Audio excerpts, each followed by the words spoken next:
Shalom, selamat pagi. Semoga kita semua berada dalam keadaan yang sehat, penuh sukacita dan damai sejahtera. Dimanapun kita berada, ketika kita mau melakukan aktivitas, biarlah pagi hari ini kita boleh menghadap Tuhan terlebih dahulu. Kita akan merenungkan sebagian dari firman Tuhan. Mari kita satu di dalam doa. Bapa dalam surga, kami mengucap syukur untuk hari baru yang kami boleh miliki. Terima kasih untuk kasih Tuhan yang selalu baru setiap pagi. Hari ini kami akan merenungkan kebenaran firman Tuhan. Kiranya Tuhan yang berbicara kepada setiap kami. Di dalam nama Tuhan Yesus Kristus kami berdoa. Amin. Renungan pada pagi hari ini terambil dari Kolose 4 ayat ke-6. Saya akan membacakan untuk kita sekalian. Kolose 4 ayat 6. Hendaklah kata-katamu senantiasa penuh kasih, jangan hambar, sehingga kamu tahu bagaimana kamu harus memberi jawab kepada setiap orang. Bapak, Ibu, Saudara, sadar gak? Kalau kata-kata itu punya dampak yang gak bisa dipandang enteng. Ada orang-orang yang sedang patah semangat, kemudian dimotivasi dengan kata-kata yang baik, orang tersebut bangkit lagi. Sebaliknya, ada orang-orang yang karena kata-kata yang menyakitkan, kata-kata yang tidak menyenangkan, dia malah menjadi patah semangat atau patah hati. Bahkan ketika ada orang yang berjualan, ketika dia pandai merangkai kata-kata, jualannya mungkin jadi lebih laku karena kata-kata promosi yang dinyatakan. Gak heran banyak orang yang berusaha mempelajari skill komunikasi tersebut. Kita ingin agar kata-kata kita jadi berkat. Karena waktu kita bicara, kita tuh gak sekedar mengeluarkan bunyi-bunyian, gak sekedar menyatakan isi hati, tapi kita ingin kata-kata kita itu punya pengaruh yang baik bagi orang lain. Dan hari ini firman Tuhan mengajak kita memperhatikan hal tentang berkata-kata.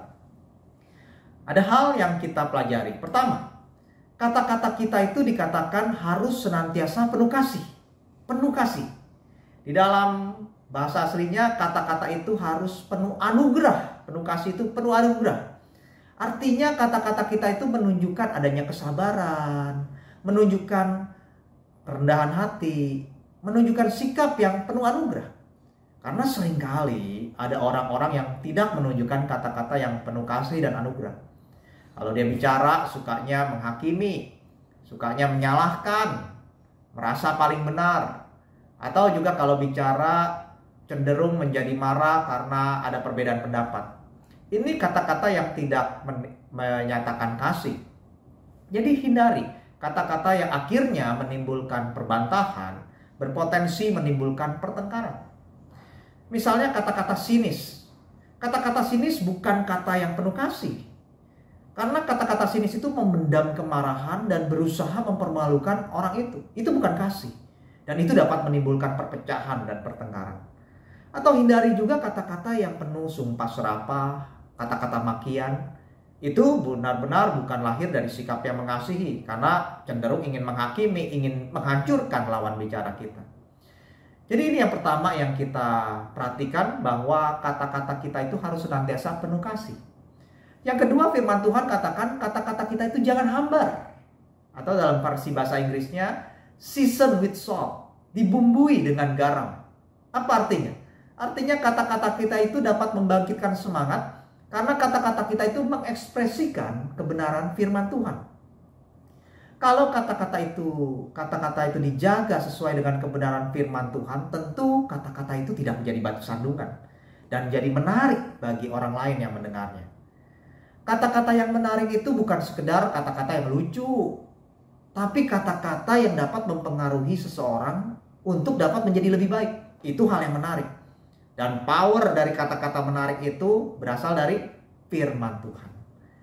Kadang-kadang kata-kata humor seringkali malah tidak mencerminkan kebenaran firman Tuhan. Ada humor-humor yang kotor, ada humor-humor yang menghina, membuli, merendahkan orang lain. Jadi kalau mau humor pun kita perlu ada batasan yang jelas sesuai dengan firman Tuhan. Hati-hati juga terhadap kebiasaan mengeluarkan kata-kata yang negatif. Kebiasaan mengeluh, komplain. Karena kata-kata itu tidak menunjukkan adanya sebuah pengharapan di dalam Kristus. Dan kata-kata tersebut tidak menunjukkan sebuah sikap yang bersandar, berserah kepada Kristus. Karena itu mari selalu mengingat kebenaran firman Tuhan. sehingga kata-kata kita itu dijaga oleh terang firman Tuhan. Di atas semuanya itu, maksud Paulus adalah agar jemaat Korintus punya hikmat sebagai anak-anak Allah di dalam hal berkata-kata.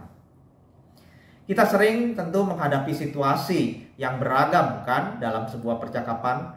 Kita ingin pasti bercakap-cakap, berkomunikasi dengan suasana yang teduh, suasana yang baik, suasana penuh sukacita. Tapi kadang-kadang kita harus akui, Bapak Ibu Saudara, ada situasi-situasi kita berhadapan dengan hal-hal yang dapat memancing emosi atau perkataan-perkataan yang tidak membangun. Misalnya bergosip atau cerita-cerita yang tidak sesuai dengan fakta, fitnah dan sebagainya. Karena itu kalau kita melatih diri kita untuk berkata-kata dengan baik, yang penuh kasih, tidak hambar, sesuai dengan firman Tuhan, kita akan punya hikmat untuk meresponi situasi yang kita hadapi, meresponi lawan bicara kita dengan tepat dan tidak menjadi batu sandungan. Mari Bapak Ibu Saudara, kita mau pancarkan terang Kristus melalui perkataan kita, agar perkataan kita jadi berkat dan kita mau bertumbuh sebagai murid Kristus. Disiplin dalam menjaga perkataan agar tidak menjadi batu sandungan. Mari kita berdoa. Terima kasih Tuhan, biarlah sebagai murid-murid Kristus kami juga boleh mendisiplinkan perkataan kami, melatih perkataan kami, sehingga perkataan kami itu mencerminkan terang daripadamu. Terima kasih. Di dalam nama Tuhan Yesus Kristus kami berdoa. Amin.